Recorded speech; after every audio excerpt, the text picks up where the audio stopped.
tired. All right, what's your name? My name is Jessica. Jessica, how old are you? 42. People don't mind us a year off for their birthday, which is kind of funny. So 42, 1980. Where are you from originally? California. I'm a California native. Yeah. What part of California? Northern and southern. Yep. So Bay Area is where I started, and then Sacramento, the capital. Galt, it's a very small town. We didn't get our first stoplight until I was 20 years old. And that's just insane because, I mean, it would have been 1990. So, and no, it was even late. It was 2000. Yeah, we didn't get our first stoplight until 2000, which is pretty nuts. I mean, it's kind of cool to know that a town can survive on just stop signs, that people can actually know the rules of the road and stop and go without the need of a light. So it was a nice little small town, but it had everything there. What are you doing out here in Phoenix? My sister was like, hey, let me help you out, you know, because I was in California. We were doing really well, and then it kind of took a turn for the worse, and I was very supportive of my boyfriend. Instead of leaving him, I stuck it out, and it got pretty intense. So between violence, a lot of money, he had his own company. He was running 13 technicians, working with 3 warranty companies in plumbing, and he was amazing. He is an amazing plumber. He's a fantastic plumber. He's an amazing person, but he was hurting in ways I didn't understand. Maybe he took on too much. He carried blame, but instead of coming to truth and light, he kind of just put it on other people, took it out on other people, especially those that close to him. He wasn't used to having anyone that stuck it out with him, so he would push me away naturally. I was like, you know, I care about you, and that's all there's to it. But he used me as a scapegoat, and it completely screwed me over. My car got stolen. No one helped. The court basically went against its own law, and I was served with paperwork 2 days late. So instead of 10 days service, it was done in 12. That's illegal. You're not, the sheriffs know better. You're not supposed to do that. They did, and so when I went to court and I argued that, they continued the hearing instead of just saying, hey, you didn't do this right, do it again, which they should have done. Anyways, I didn't make it to the next continued hearing because I was abused again and was kind of in a state of shock, so I didn't go. So instead of continuing again like they should have, since I'd already appeared, already submitted the response and had it served properly, unlike the petitioner, they gave the order. Well, I wasn't there. So basically what they did was sneaking underhanded. There was like a lot of behind closed door things between him and them I wasn't a part of. The DA's office, they were all working together anyways, prosecuting the DA. They really didn't do anything for me. They wouldn't even roll their eyes when they came and talked to me. Because, you know, they were just, basically it was like, you're screwed, you know? So you get out of here and get your own attorney, or if you can afford one now. Well, I didn't, because not only was I put in the situation where I was innocent, evidence proved otherwise, that it was the other way around, and I wouldn't have pressed it anyways. That's probably why it did happen. Not only that, but they could get away with it. I was in jail, which I should have never been. My car was stolen. It shouldn't have been. It was supposed to be at the shop. No one called me, told me. I had no freaking clue. I wasn't getting my mail for some reason, so I didn't even have notice that my car had been either stolen or towed. It didn't make any sense to me though, at all. I didn't have a phone. It kept either getting stolen or lost, and I wasn't losing things. I mean, it was poof, just gone. It made no sense to me at all. Anyways, since I wasn't supposed to be living with him, I ended up staying in our RV. But it was scary because it's like, I'm gonna go to jail again. I ended up doing a total of 265 days, like a course of 6 years, for something I didn't do.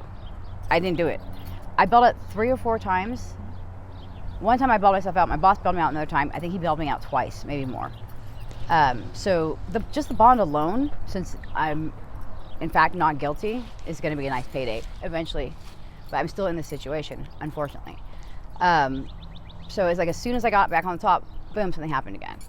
You know, I was working. My background's in law, believe it or not. My background's in law. And, you know, I graduated at 16 with full scholarships. It's kind of one of those weird situations. You caught it? Okay, I have no clue. No one ever tells me.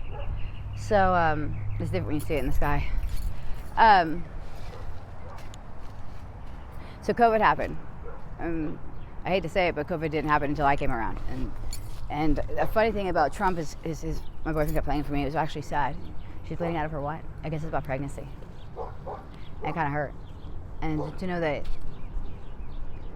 I wasn't trying to make it about me. But how can you ignore it? So it's pretty fucked up. But anyways, my sister said, hey, come out here, let me help you.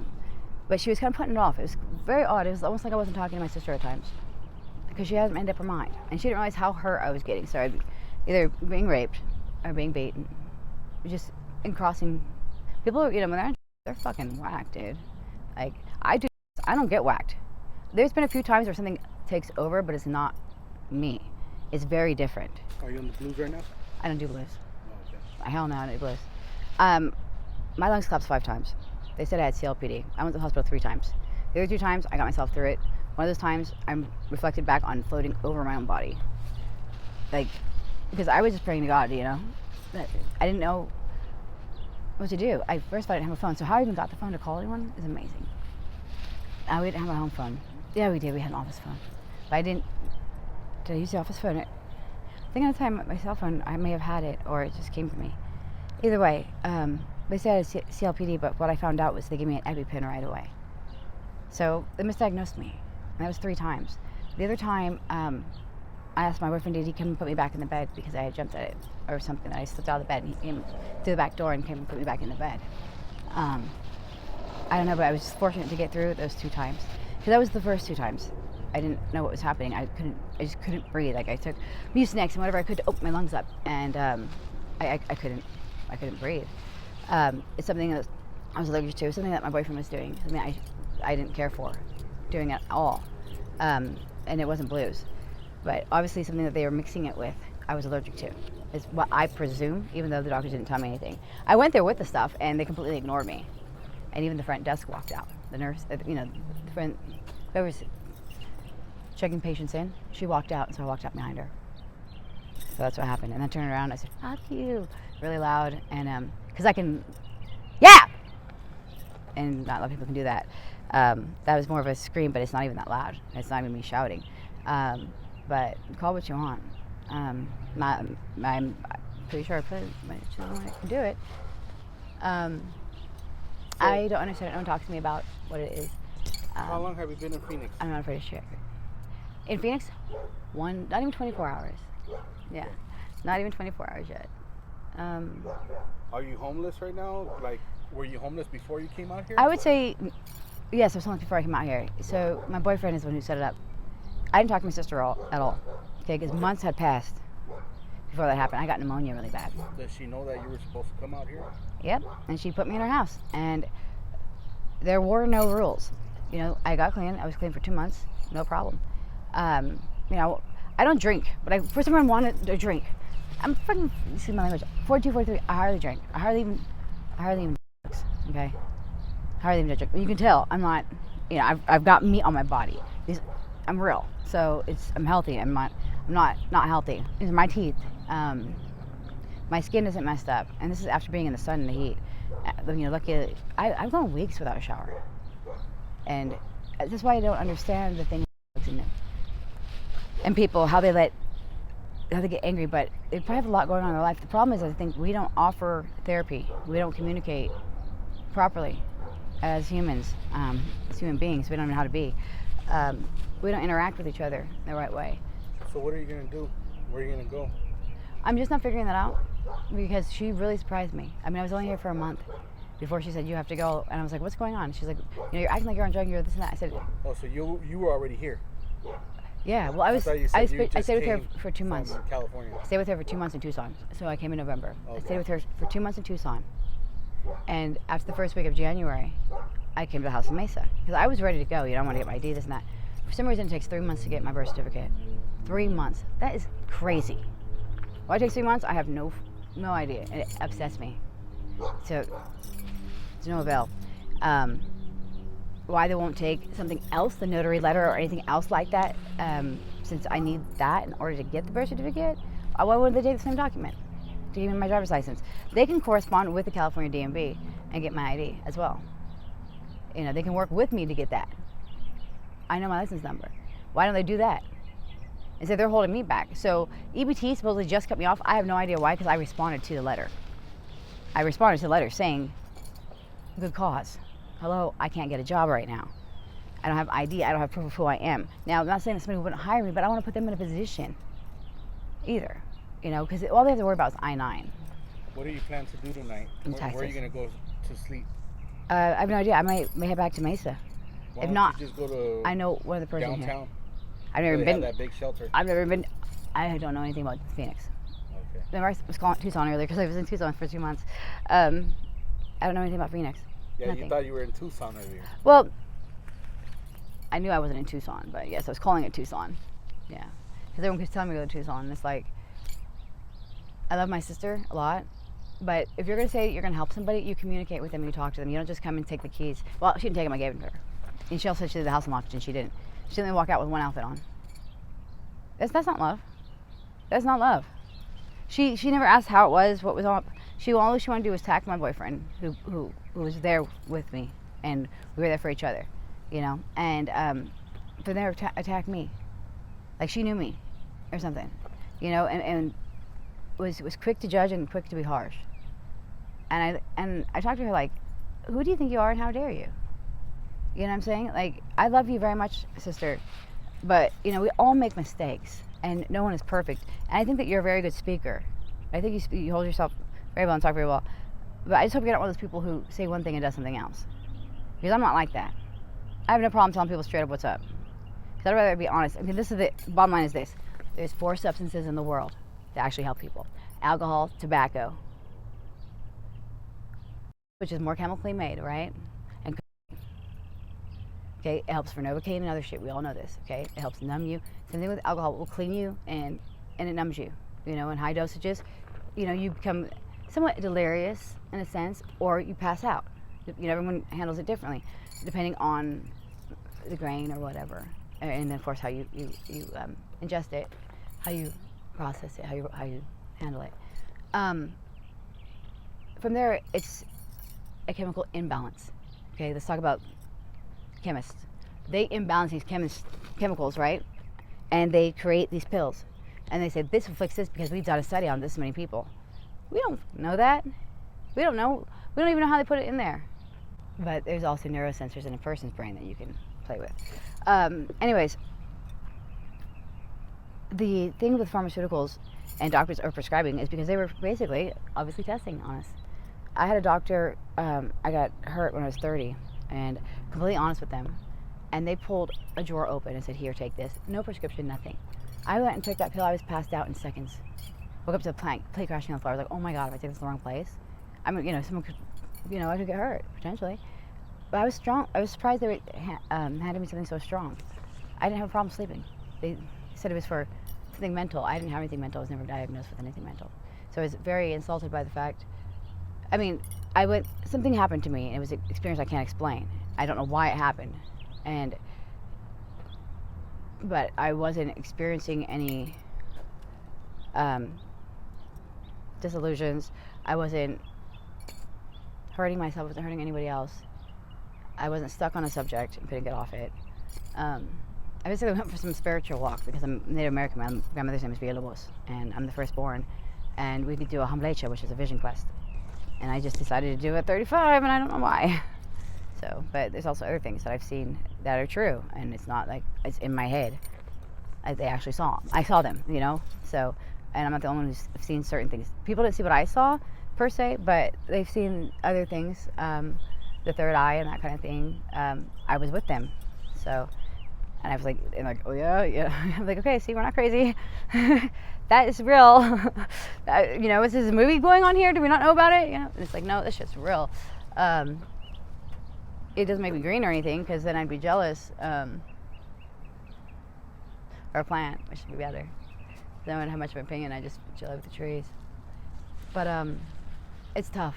Like I said, I've been taking advantage. I mean, I've woken up and someone's going down on me, and I'm like, what the fuck? I have memory of me like this, and I can't open my eyes and trying to get something off me. I have memory of someone running with me in their arms, and me being passed out and looking up and seeing their neck. I have a memory of me being rolled in a carpet. I filed police reports. No follow-up. Nothing at all. It's sad.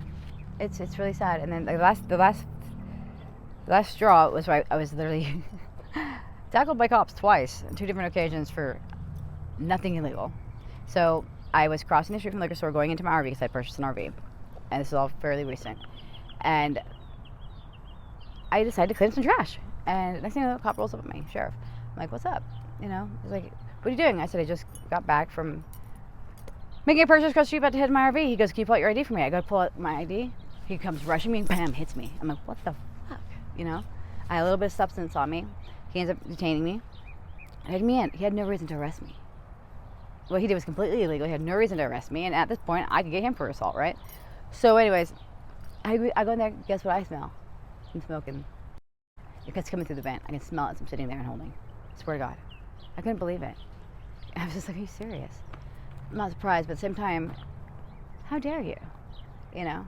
So, I mean, they didn't charge me with shit. They couldn't. Anyways, when my RV wouldn't start for some crazy reason, I don't know why, so I was stuck for a minute, and I couldn't find the number to call the officers. And as I'm telling another officer this, you know, I'm like, hey, good morning, you know, we're talking, having a good conversation.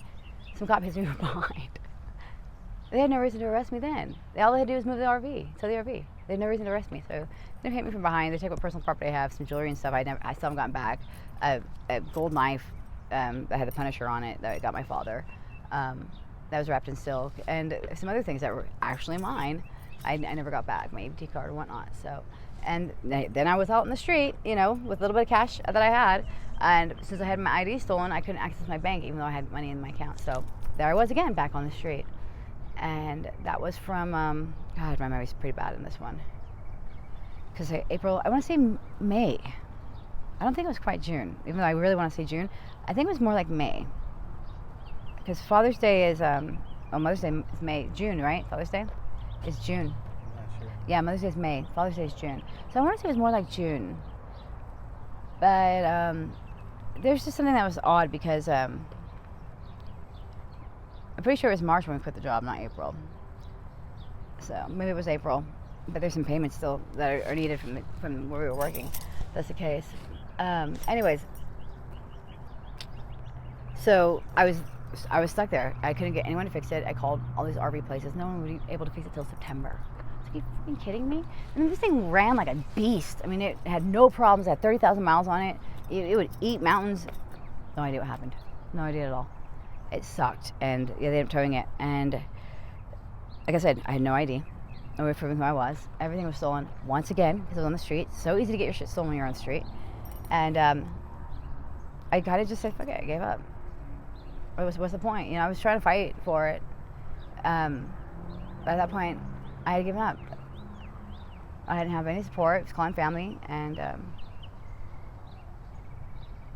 mostly my sister, because my mom told me to. She said, "Hey, you know, so your sister's offering you her home." So I said, "Okay, cool," you know. And she was, but then she kept going back and forth with it. It was very strange. So I just said, "Forget it. I'm not doing this anymore." She would never return my calls. When I did have a way of being contacted. Anyways, it wasn't until November when I called my boyfriend, who was no longer my boyfriend, I guess. And I had pneumonia, and I was like, I need you to come get me now. And he wouldn't. Then he finally agreed to the following day. So luckily he did. Spent a few days at his house and basically passed the fuck out and just slept, because I hadn't slept in anywhere safe in a long time. And we kind of rekindled.